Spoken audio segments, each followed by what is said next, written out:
I'd like you to talk about the emotion words that you think children should learn. And I'm just going to give you a minute or two to do that with your buddy pair.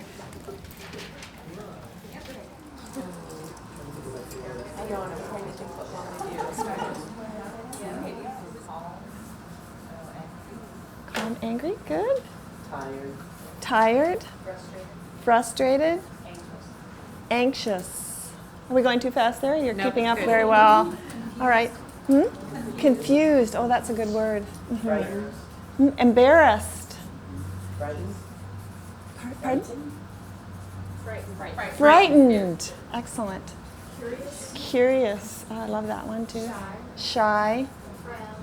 Proud. Proud. Lonely. Lonely. Oh, excellent. Anything we've missed on any of your lists? We have Jealous. Bored. 2.5 times as many negatives as positives. Interesting. So, what do you think about that? Do you think children should be learning more negative behaviors than positive? Emotions, rather? No, I'm seeing some no's. So if we're focusing on the problematic emotions, then what are children learning? They're learning that gets more attention. They're learning that gets more attention. They're learning to use more of that language, aren't they? Remember that attention principle we were talking about. The more we give attention to that, the more we're going to see that. Yeah? Okay. So why don't we try to come up with a few more so we can get a better balance here? What other ones do we want to focus on? Positive emotions. What was that? helpful. Helpful? Amused. That's a nice one. Empathetic. I mean, it's a big word, but I mean, it's a concept that was demonstrated in the Yeah. Yeah. Engaged. Engaged. Included. Interested. I use peaceful a lot. Peaceful. Mm. Peaceful. I think that's a nice one. Peaceful, And nothing calm. wrong with having synonyms, right? I mean, we have synonyms for the unpleasant words Yeah. too. Yeah. You need those. I feel Included. Liked or respected. Liked. valued. Valued. Are those two big words, do you think, for young children? Friendly. Friendly. That's one of my favorites. Can you feel friendly? I think so. And kids love to be told they're friendly. We want the balance to be in the other direction, don't we? Yeah, but it's harder, isn't it? So do you think that we as therapists or as teachers use more negative emotions in our own language with our children than positive? Think about what you might model yourself as a therapist with your children. Do you find yourself modeling with your children, I'm feeling really proud of you for making that tower? Or do you find yourself as a therapist saying, I'm pretty frustrated with you right now? No? No. You don't do that. Or, proud. You worked really hard. So you're modeling, okay, so that's a really important principle, I think. The idea that you're modeling yourself with the feelings that you have are positive feelings. So now we're taking it, so that you recognize as a therapist, the advantages to that. So now we're taking it really to another level of coaching them when we see that. Are they going to know, young children, are they going to know what those words mean? You're looking proud. You're looking really pleased with yourself. Not all the time. If you could say it enough, though, in conjunction with what they're doing. Okay. So they're learning it, aren't they? In the same way that Jamila was teaching us earlier about the academic, they're learning that. Okay, I'm looking this way, and get that word. That means I'm excited when I do that. Yeah, so they're beginning to know what it is. Is there any danger of getting it wrong? What if I say to you as a child, you're looking kind of nervous right now? And that could very easily be wrong because that's your interpretation of my Yeah. state So of what being, would- which what is might you- internal. Yeah. Looking nervous? When you just said looking nervous, though, you ended it almost with a question, which is Allows you to tell me. Now, they might not know, but if they have language skills, they'll begin to tell you as this develops, no, I'm not feeling nervous right now. I'm just thinking hard. But I also think this is one you're hitting on, for me, one of the active ingredients in Incredible Years versus other forms of therapy, that you're developing the positive, right? Because as therapists, we too often spend time, and this exercise is showing me that, exploring the negative emotions, when in fact we should be building the positive coping Yeah. and resilience skills. Exactly. Instead of focusing on the negative processing of emotions. So thinking about these kiddies that you're working with, they come in and they're feeling what? They're feeling angry, they're feeling all of that negative stuff, right? That's what you're saying? Do they recognize when they feel any differently? Maybe yeah, sometimes, I mean, but we, it's probably not acknowledged much. yeah.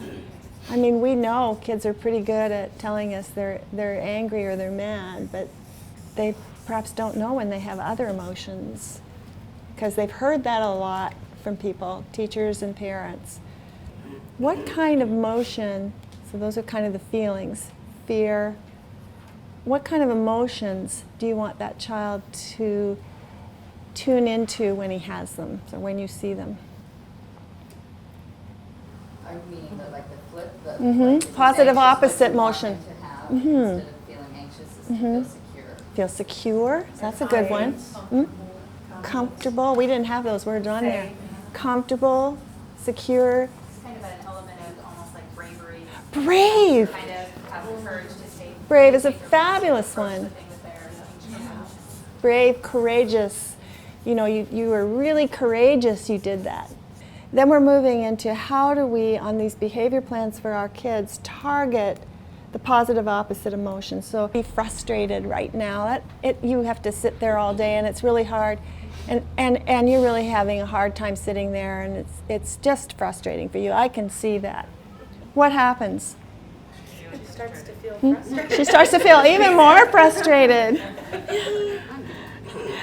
Or I could say, Ashley, I can see that you're feeling pretty frustrated sitting for so long in that chair, which is not that comfortable for you, but you are amazing how you are really staying patient and you're still really focusing on your work here and taking some great notes.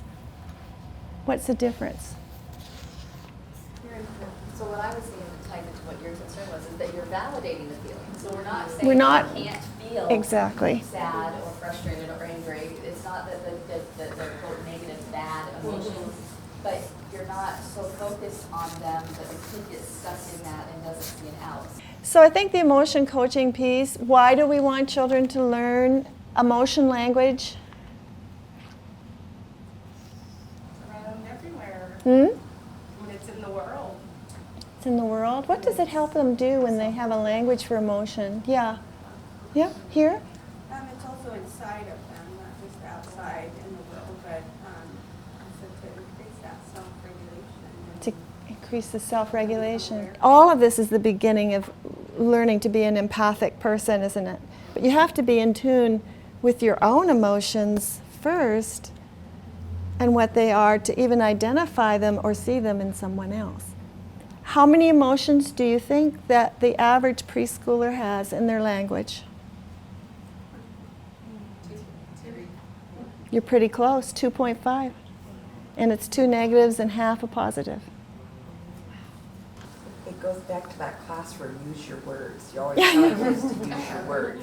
Yes, but and the difficulty is given them what? the They don't have the words. We haven't given them the words yet, so to use them is Yeah. a possibility. Yeah, that's right. Okay, let's try, what did we miss, Jamila? I don't think you missed much. Okay, all right, keep me on track. Let's do a practice first so we can just see how that looks. As much as possible, we're going to try to have a balance of more positive than negative. Okay. Right? Do you have any questions? Do you want These to are play together or 5-year-old we're kids, playing? and right now you're going to be, you're 5-year-olds, so you actually can interact with each other. You have some verbal skills. You might not have much emotion language, but you like to play together. So you're developmentally that phase where you're interested in each other. And for the beginning, I want you to be pretty well behaved, and then I'll tell you if I want you to switch a little bit. All right. Are we ready? Ready, set, action. That's a cool. What is that? Yeah, it's a tower. Such friendly words. It's so friendly with Cassie. I would like to. Can I put my little tower here? Jamie, that was very helpful. And Cassie, I love the way that you asked her to help you. What colors do you think I should put on it? I'm not sure. This green one. Jamie, great job sharing and asking for suggestions. Wait, on the chair? Stay there very well. Okay, so let's pause a little bit. Okay. Let's give Sarah some feedback. What did we see? What did we like about what she did? Doing a lot of positive praise. A lot of praising. Sharing. I felt really good about it. Yeah. Our children felt really good. Okay. So one thing that I didn't explain very well is that when we do this coaching, we don't have to praise. Oh. We don't have to put an evaluation on it.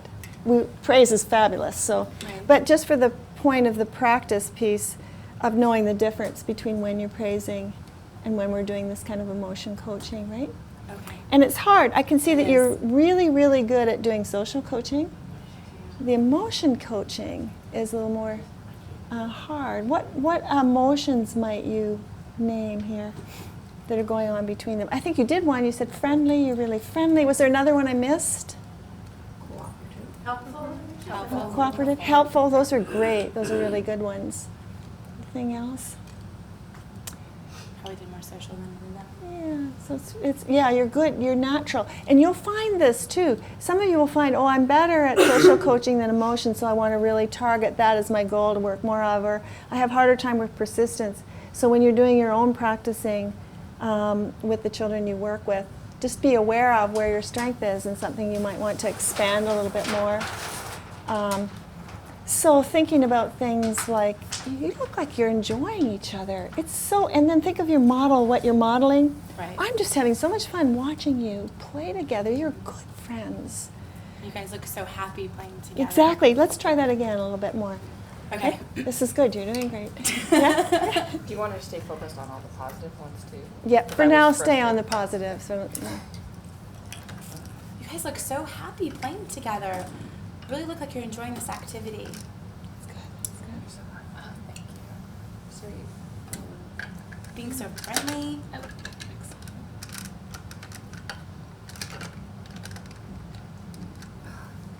Oh, great cooperation. Great cooperation. It's getting taller. Thank you. You guys are getting excited about how big it's getting.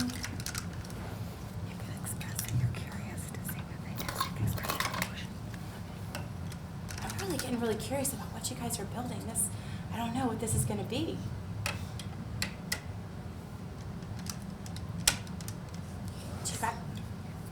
Yeah, more excited. I'm just excited. It's just getting so tall. I wonder how much taller we can get this to be.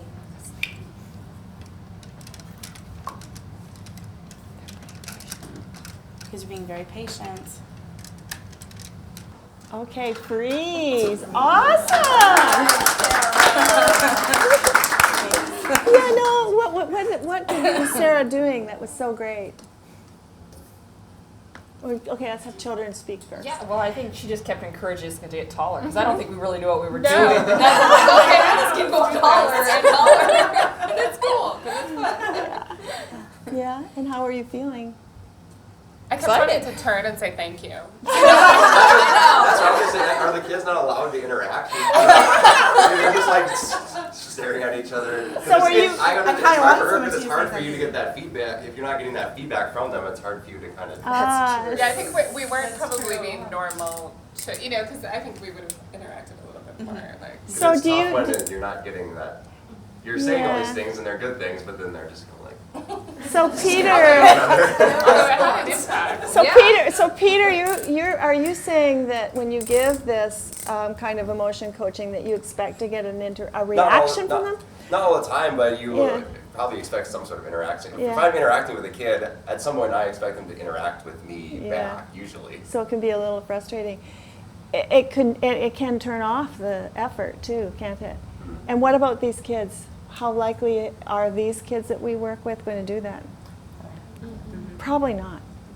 I mean, in a way, it means that you keep doing this even though you're not getting, until you really got a relationship going, which can take a long time depending on what kind of deprivation they've had in the past and so on. They're probably going to be too, they're almost like in a suit of armor to let you know. It has to feel really safe, so it may take quite a while before that happens. And I think there is the feeling that maybe it's not working. Obviously, you're going to continue regardless, but that would kind of let you know that it's having some impact versus if they are completely shut out and not listening or not even giving you an eye contact or a glance or something like that. Yeah, I wouldn't expect them to give me eye contact or a glance because you're trying to really scaffold the interaction between them. Maybe when you express "I'm proud of you," maybe you might have expected it then, but when you're actually describing their emotions with each other, I see it as kind of a warm blanket around them to support what they're doing with each other. Yeah, two questions. I kind of lost into the whole thing between the two of us. Yeah, and it's not. encouraging that. It's not about the therapist. Yeah. So you're really thinking. Jamila mentioned this. You're really thinking about each child, what the perhaps positive opposite emotion is you're trying to expand on or strengthen in them. Whether or not they have language skills. So I don't know if you were alluding to this or not, but because there wasn't much communication between each of you. So the pacing of this is another factor. If you have kids who don't have any language skills, yeah, like you were saying, or maybe don't even have 2 words, emotion, you're doing a lot more. You're providing a lot more so they can begin to copy it, repeat it.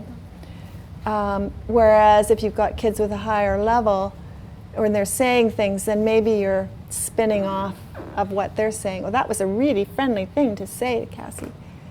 You know, she looks like she really felt happy when you did that. You know, so that's a higher level, and you're putting a connection between the action, behavior, and the feeling of another person. Probably not going to be so much in the younger kids as it is with a little bit older, or wherever they are developmentally. Yeah.